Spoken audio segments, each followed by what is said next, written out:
मेरे साथ इस वक्त बात करने के लिए हैं आदित्य गुप्ता, ये यूथ प्रेसिडेंट हैं जम्मू कश्मीर पीडीपी के। न्यूज़ 18 से बात करने के लिए आपका धन्यवाद। एक जंग छिड़ गई है, एक तरह से हम कहें कि स्पीकर वर्सेस पीडीपी, और कहीं ना कहीं पीडीपी जो आपके लेजिस्लेटर हैं वहीद पर्रा, उनको अब एक हफ्ते का टाइम दिया है स्पीकर ने। उन्होंने कहा है कि ऑब्जेक्शन की है कि जिस तरह से उन्होंने ट्वीट किया था, उस पर क्या कहेंगे? देखिए, जो स्पीकर साहब कोशिश कर रहे हैं या मेहनत कर रहे हैं वहीद पर्रा और पीडीपी के ऊपर, उससे अच्छा उनको बात करनी चाहिए थी पब्लिक सेफ्टी एक्ट के बारे में। ये हमने बात की थी कि सेशन बुलाया जाए जिसके ऊपर पीएसए के ऊपर बात की जाए। पीएसए एक इम्पॉर्टेंट कॉन्स्टिट्यूएंट है जम्मू कश्मीर में पॉलिटिक्स का, जिसके अंदर सरकार अपना मिसयूज करती है पावर।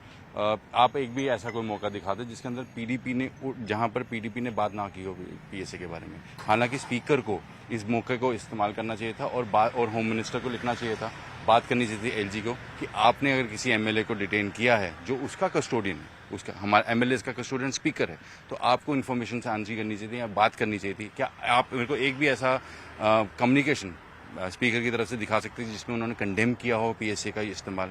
कहीं उन्होंने ये कहा हो कि पीएसए को रिव्यू किया जाए इसके? कहीं पे भी नहीं किया। और उन चीज़ों से छुपने के लिए, just to deviate attention, he has issued this show cause notice. तो क्या लगता है आपको कि कहीं ना कहीं पॉलिटिकल है इसमें? लेकिन वो तो रूल्स का हवाला दे रहे हैं, 260 रूल का जो असेंबली प्रोसीडिंग्स का, वो कहते हैं कि उसमें नहीं है, हमारे पास पावर नहीं है कि हम रिवोक करें या स्लैब करें। देखें, स्पीकर जो हैं वो लेजिस्लेटर भी हैं और एक डेमोक्रेटिक प्रोसेस से इलेक्टेड रिप्रेजेंटेटिव भी हैं। अगर आप स्पीकर हैं तो आपके ऊपर आप you are empowered, you are in a position जहां पर आप बात कर सकते हैं। You can communicate directly with the LG, you can communicate with the home minister, tell them that the MLA मेरी कस्टडी का है, he works under me, I can take care of lot of things. आप उसके बारे में बात करते थे असेंबली के अंदर। लेकिन स्पीकर की तरफ से बिल्कुल चुप्पी जो है वो that is something which is very uncalled for. Speaker आते तो नेशनल कॉन्फ्रेंस ही है, इनके मैनिफेस्टो का, इन्होंने भी तो इलेक्शन लड़ी थी कि पब्लिक सेफ्टी एक्ट हटाया जाएगा। तो उसके बारे में बात करने तक से हटने में आप रूल्स का हवाला दे सकते हैं। वो रूल्स का हवाला तो बाबू लोग देते हैं। आप पॉलिटिकल एक्टिविस्ट हैं, आप एमएलए हैं, आपको रूल्स को चेंज करने के लिए बात करनी है, जिसको मिसयूज किया जा रहा है पब्लिक सेफ्टी एक्ट को। आप कल देखिए, कल हाईकोर्ट ने एक आदमी को डिटेंशन से हटाया है। आप देखिए पीएसए को, जो इतना स्ट्रांग कानून है, जो आपकी राइट्स को, आपकी फ्रीडम को कर्ब करता है, उसको कितने कैजुअली यूज करके एक गलत आदमी को पीएसए में इतने महीने अंदर रखा गया।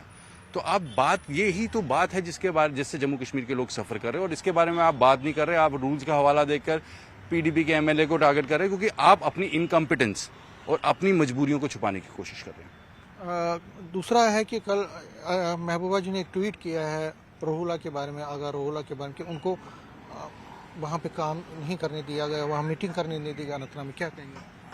आगा साहब ने जो कल बोला है, आई थिंक वो ही सब कुछ दर्शाता है कि एग्जैक्टली क्या सिचुएशन चल रही है।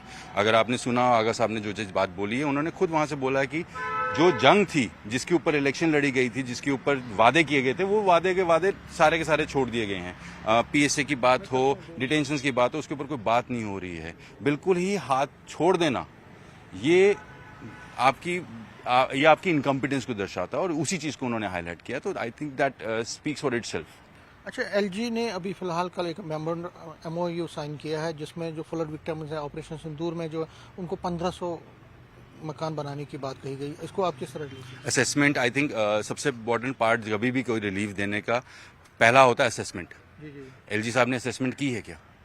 This is all, he is working as a political activist. Lieutenant governor is an official position, constitutional position, जिसपे बैठ के उनको रूल्स को भी फॉलो करना चाहिए। इनको करना चाहिए रूल्स को। आपको कहीं ना कहीं असेसमेंट करना चाहिए। आपको पता होना चाहिए कि क्या आपने फ्लड असेसमेंट अगर लिखे, किसको आपने घर दे दो, क्या आप उसको भी डैमेज घर मान रहे हो, नहीं मान रहे हो? जैसे हम लोग डिमांड कर रहे हैं कि जिसके घर के अंदर पानी चढ़ा उसको भी डैमेज घर मानो। आपने किस विक्टिम को देना है, डायरेक्टली कितना इफेक्ट हुआ है, किसकी जमीन खिसकी है, क्या उसके अंदर वो लोग भी इंक्लूडेड हैं जिनकी जमीनों के ऊपर अभी उनके मालिकाना हक नहीं तय हुए थे? तो ये एलजी साहब ने जो किया है, इट इज गिमिक, कोई थॉट आफ्टर प्लान नहीं है। अगर आप मांगा जाए, जैसे पंजाब में दिया गया है हजारों करोड़ रुपया, वैसा तो नहीं दिया जा रहा है यहाँ पे। न्यूज़ 18 की बात करने के लिए शुक्रिया। कैमरामैन चांद के साथ में समीर भट्ट, न्यूज़ 18 जम्मू।